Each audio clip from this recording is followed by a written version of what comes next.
Hello everyone, welcome to my blog. আর এই তো ফার্স্টেই আমি অয়নের সাথে গিয়ে মোমো কিনে নিলাম। মোমো কিনে আবার চলে গেলাম মানসির বাড়ি, মানে দিদা। এতদিনে তো সবাইকে চিনেই গেছো তোমরা সবাই। আর ওই যে কাকতারুয়া সন্টি দাঁড়িয়েছিল।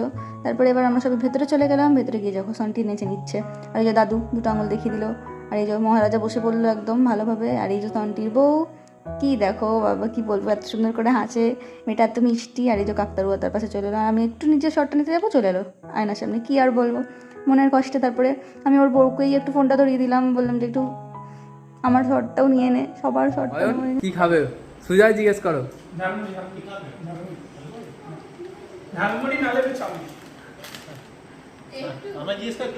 তুই কি খাবি?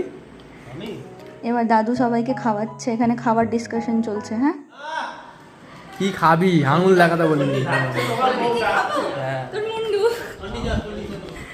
তুমি বলো সিধুর বউ কি খাবে? সবাই যা খাবে আমি তাই খাবো। তুমি এটাই খাও, কাটি ভাজা। দাদু আমাদেরকে কাটি ভাজা খেতে দিয়েছে, খাবে তোমরা? তোমরা খেলে দাদুকে বলো, দাদু তোমাদেরকে খাওয়াবে। বলো। দেখো কর্তা গিন্নি মিলে আমাদের বসার জন্য নিচ থেকে চেয়ার নিয়ে চলে এলো। আর এই যে কাকতারুয়া একটু বাহুবলী হয়ে দেখে নিচ্ছে, সস্তার বাহুবলী, মিশর বাহুবলী আর কি। তারপরে আমরা কোল্ড ড্রিঙ্ক আমাদের সার্ভ করা হয়ে গেল, ঢেলে দিল দাদু। মোমো সার্ভ করা হয়ে গেছে, সমস্ত একটা পার্টি অ্যারেঞ্জমেন্ট হয়ে গেছে। ওর পাশে একটা সেই না মানে ওই দোকান আছে, দোকানে এখানে একটা জুটি আলোচনা চলছিল। মানসির বৌদি অয়নকে নাকি ভয়ঙ্করভাবে চেনে, কিন্তু কোথায় দেখেছে সেটা মনে পড়ছে না। যাই হোক, তারপরে আমরা একটু চেয়ার্স করে নিচ্ছিলাম কোল্ড ড্রিঙ্কস দিয়ে, চেয়ার্স করে খেয়ে নিচ্ছি। আর এই যে চলে এসেছে সিধু বলতে কাজু চেয়ার্স। যাই হোক, আমরা সবাই চেয়ার্স করছিলাম। তারপরে অয়ন চেয়ার্স করতে ভুলে গেছিলো, তাই জন্য আবার করে চেয়ার্স করে নিলাম সবাই মিলে। আর চেয়ার্স করে আমরা মোমো খেয়ে নিচ্ছি। মোমো খেতে খেতে আমাদের একটু বার্তালাপ হচ্ছিল, মোমোটা কোথা থেকে আনা হয়েছে। মানসি আমাদেরকে একটা অ্যাড্রেস দিয়ে দিয়েছিল, ওখান থেকে আমরা মোমোটা নিয়ে এসেছি, যেখানে মানসি খেতে ভালো লাগে আর কি।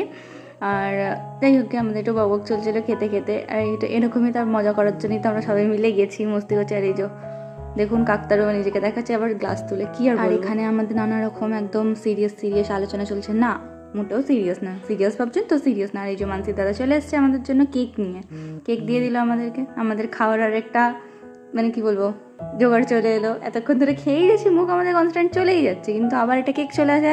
আমরা সবাই মিলে আবার একটু আনন্দ পেয়ে নিলাম। আবার কেক খেতে বসে বললাম, আর এই যে দেখতে পাচ্ছেন কিরকম গলায় গলায় ভাব। আর এই যে আবার আঙুলও দেখিয়ে দিচ্ছে। কি বলবো, কিছু বলার নেই আমার এখানে। এই যে আমাদের মিষ্টি দিদা, আমার দাদু। আর ওখানে তো এখানে এদের মানে কি বলবো একটা গোপন আলোচনা চলছে, বলা যাবে না সেটা। বানাতে হয় না তো, তাই জন্য এডিট করা। আমরা কষ্ট করি, আমরা জানি, বল উই নো আলোচনা। এই যে কেক নিয়ে বসে পড়েছে, কেক নিয়েও এক্সপেরিমেন্ট করতে ছাড়েনি এরা। আর হ্যাঁ, আমাদের এডিটিং, যারা এডিটিং করে না তারা তো বলবেই এডিটিং কি এমন ব্যাপার, কিছুই না। যাই হোক, এডিটিং নিয়েই কথা হচ্ছিলো। তারপরে অয়ন মোমোর চাটনি দিয়ে কেক খাচ্ছে, কি আর বলবো, কিছুই বলার নেই এখানে। কে বলছে ভালো, মানে ভাবতে পারেন কিরকম একটা টেস্ট। আসার পর যেদিনকে আমি বাড়ি আসি, বাড়িতে দুপুরবেলা, আর এখানে দিদা নিজের ব্লিঙ্কিটের এক্সপিরিয়েন্স আমাদেরকে শুনিয়ে দিচ্ছিল, শুনিয়ে দিয়ে এবার ওরা বেরিয়ে পড়লো। কোথায় যাচ্ছে, কিসের জন্য গেল, সব আমাদের আসবে নেক্সট পার্টে।